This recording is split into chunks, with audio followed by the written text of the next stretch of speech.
नमस्कार, आप देख रहे हैं आज तक। आपके साथ मैं हूं सईद अंसारी। दिल्ली का दंगल शुरू हो चुका है। एमसीडी की रेस में हर पार्टी है।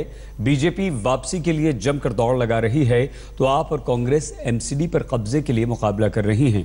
पूर्व मुख्यमंत्री शीला दीक्षित ने आज तक से बातचीत में अपनी जीत का दम भरा। दिल्ली की पूर्व मुख्यमंत्री शीला दीक्षित हमारे साथ हैं।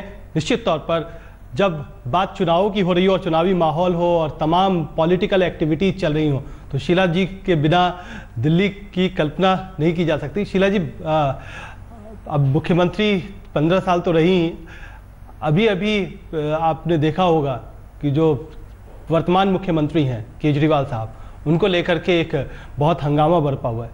किस तरीके से देखती हैं जब आप मुख्यमंत्री थी और जो आज की दिल्ली है उसमें क्या आपको लगता है क्या कि बहुत कुछ बदल गया है? हमारे जो मौजूदा मुख्यमंत्री केजरीवाल जी हैं वो असल में कायदे कानून में विश्वास ऐसा लगता है नहीं करते हैं।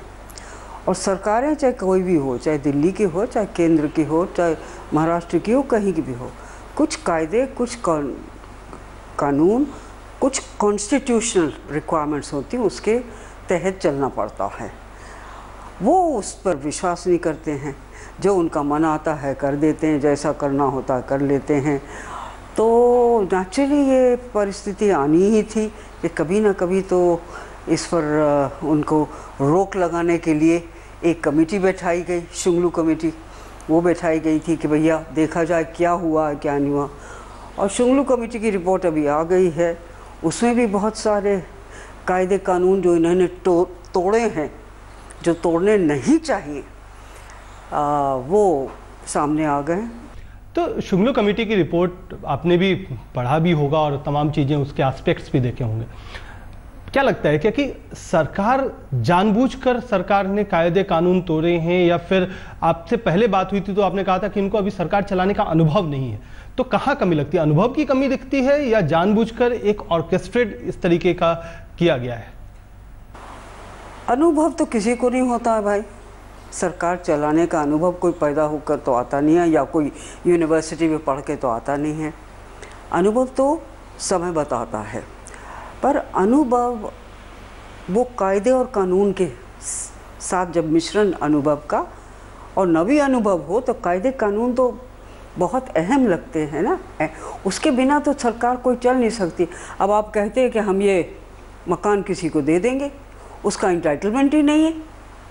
या तो आप कैबिनेट में बैठिए, लेफ्टिनेंट गवर्नर को से पूछिएगा, उनको भी अपने साथ लीजिएगा कि हम फलां पोस्ट जो है उसको हम मकान देंगे। बदल सकता है ऐसा थोड़ी। पर ये कर लेना कि हम लेफ्टिनेंट गवर्नर को भी नहीं भेजेंगे, हम अपना जो मर्जी आए करेंगे, वो चीज़ें तो चलती नहीं है। सरकार में नहीं चलती, किसी डिसिप्लिन के अंदर तहत चलती है सरकार। अगर जो सरकारी में नहीं डिसिप्लिन होगा तो आप कैसे उम्मीद कर सकते हैं कि आवाम में या जनता में डिसिप्लिन होगा? लेफ्टिनेंट गवर्नर की आपने भी बात की। पिछले 2 साल में लगा कि लेफ्टिनेंट गवर्नर से सब कुछ पूछ करके करना पड़ रहा है, या लेफ्टिनेंट गवर्नर के पास हर फाइल भेजनी पड़ रही है, और इसी पर विवाद भी हुआ जिस पर हाईकोर्ट में मामला भी। पर ये तो कायदा है भाई, हर चीज़ लेफ्टिनेंट गवर्नर के पास जाती है।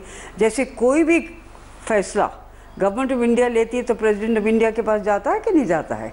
वो कायदा है, कानून है, कॉन्स्टिट्यूशनल रिक्वायरमेंट है, तो ये तो जाती है। इसमें कौन सी नई बात है? लेफ्टिनेंट गवर्नर के पास जानी ही पड़ती है। लेकिन जिस तरीके से पूरा मामला कोर्ट तक खींचा गया, उसके बाद कोर्ट में एक फैसला आया, उसके बाद शुंगलू कमेटी बना दी गई और अब शुंगलू कमेटी की रिपोर्ट सामने है, तो आपको क्या लगता है कि इतनी जो फजीहत सरकार ने करवाई और आखिरकार सरकार की अपनी गलती निकली, तो इसमें नुकसान किसका हुआ? और क्या आपको क्या लगता है कि इससे जो 2 साल में पीछे गई है, क्या पीछे गई है वाकई दिल्ली या आगे बढ़ी है? देखिए, आगे कहाँ से बढ़ी है।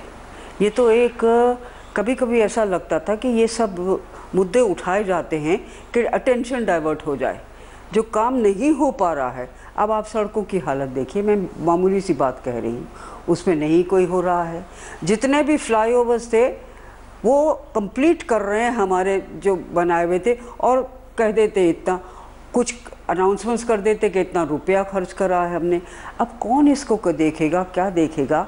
तो लेफ्टिनेंट गवर्नर एक ऐसी चीज़ है दिल्ली में, और लेफ्टिनेंट गवर्नर के पास वो भी है, पावर्स भी हैं, जैसे डीडीए उनके अंदर है, पुलिस उनके अंदर है।